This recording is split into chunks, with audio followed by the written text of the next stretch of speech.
Komið sæl og velkomin heim í stofu, ég heiti Bryndís Svavarsdóttir. Í dag 17. maí, 7. sunnudag eftir páska, er þema dagsins Söfnuðurinn bíður, hjálparinn kemur. Í lexíunni lýsir spámaðurinn Sakaría hvernig verði í ríki Guðs. Í pistlinum fara lærisveinarnir ásamt fleira fólki frá Olíufjallinu í loftstofuna og biðja saman. Og í Guðspjallinu segir Jesús, ég er ekki lengur í heiminum, þeir eru í heiminum en ég kem til þín. En við skulum byrja þessa stund eins og alltaf á að signa okkur. Í nafni Guðs, Föður, Sonar og Heilags Anda. Amen. Heyrum heilagt Guðspjall sem er úr Jóhannesi 17. kafla. Ég bið fyrir þeim. Ég bið ekki fyrir heiminum, heldur fyrir þeim sem þú hefur gefið mér, því að þeir eru þínir og allt mitt er þitt og þitt er mitt. Í þeim er ég dýrlegur orðinn, ég er ekki lengur í heiminum, þeir eru í heiminum en ég kem til þín. Heilagi Faðir, varðveit þá í þínu nafni, því nafni sem þú hefur gefið mér, svo að þeir verði eitt eins og við. Meðan ég var hjá þeim, varðveitti ég þá í nafni þínu sem þú hefur gefið mér og gætti þeirra og enginn þeirra glataðist, nema sonur glötunarinnar, svo að ritningin rættist. Nú kem ég til þín, þetta tala ég í heiminum til þess, að þeir eigi í sjálfum sér fögnuð minn fullkominn. Ég hef gefið þeim orð þitt og heimurinn hataði þá af því að þeir eru ekki af heiminum eins og ég er ekki af heiminum.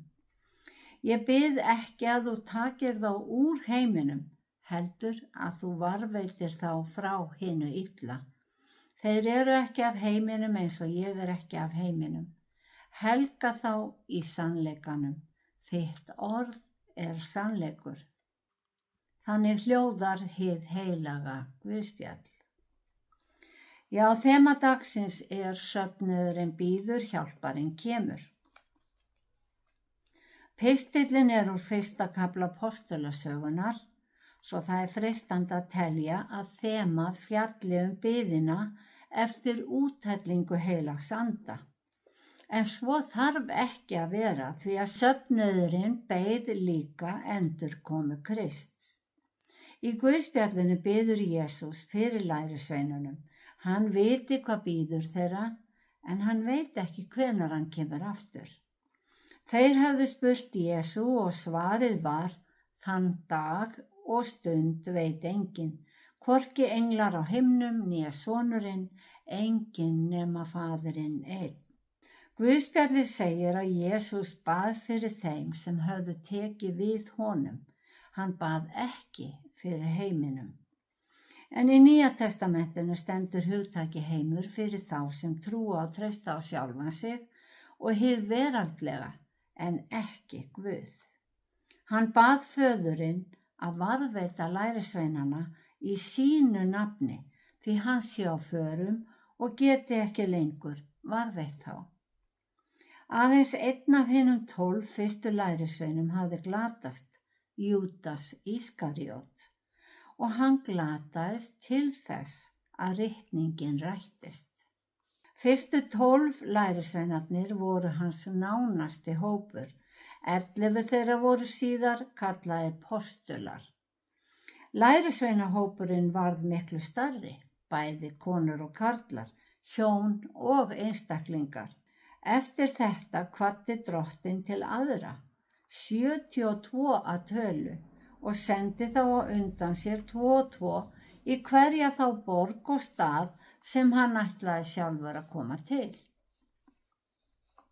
Jesús var sendur af Guði og í bæn sinni segir hann að hann hafi gefið þeim boðskapinn og heimurinn hati þá af því að þeir tilbyrji Guð. Okkur finnst þetta kannski sterkt til orða tekið, en með því að tala í andstæðum sýndi Jesús að það er engin millivegur. Hann sagði, sá sem er ekki með mér er á móti mér. Textinn sem ég las úr Guðspjallinu er bæn Jesú til Guðs. Í fyrstu versum kaflans biður hann fyrir sjálfum sér. Síðan biður hann fyrir lærisveinunum í áheyrn þeirra. Hann segir að hann biðji ekki fyrir heiminum heldur fyrir þeim sem þú, það er Guð, hefur gefið honum. Og að lokum biður hann fyrir öllum þeim sem trúa á hann og munu standa frammi fyrir hásæti Guðs á efsta degi. Við þurfum öll á bæn handleiðslu Guðs að halda. Hlutverk lærisveinanna var að taka við hinu erfiða hlutverki að boða orð Guðs. Og þeir sem boðuðu orð Guðs urðu oft fyrir aðkasti, því að trúin var talin villutrú. Þess vegna bað Jesús Guð að vernda þá fyrir hinu illa í boðunastarfinu og helga þá í sannleikanum. Sannleikurinn er mikilvægur því heimurinn er duglegur að blekkja okkur, blanda saman kenningum og segja okkur að við þurfum ekki á Guði að halda. Jesús sagði, í heiminum hafið þið þrenging, en verið hughraustir, ég hef sigrað heiminn. Hann sigraði heiminn á krossinum. Hann sigraði andstæðinginn sem gerði uppreisn á himni og var varpað niður á jörðina til okkar. Í Efesusbréfinu skrifar Páll, baráttan sem við eigum í er ekki við menn af holdi og blóði, heldur við tignirnar og völdin, við heimsdrottna þessa myrkus, við andaverur vonskunnar í heimgeimnum. En fáir átta sig á að baráttan stendur okkur. Það er hvern við kjósum.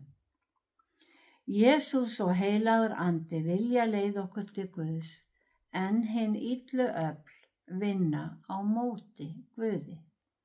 Þess vegna varaði Jesús við fals spámönnum og hann varar við öllum þeim sem að leiða okkur í villu. Trúðu á Guð, trúðu á mig, sagði Jesús, og þú munt hólpin verða. Það er trúin á hann sem leiðir okkur veg sannleikans til Guðs. Í fyrstu köflum postulasögunar sjáum við að söfnuðurinn beið með óþreyju eftir að Jesús kæmi aftur. Það lýsti staðfastri trú þeirra á endurkomu hans að þeir skyldu hafa selt eigur sínar og muni, ekki til þess að fara með peningana til himins, heldur til að deila þeim á milli sín og sjá hópnum fyrir mat og nauðþurftum á meðan þau biðu.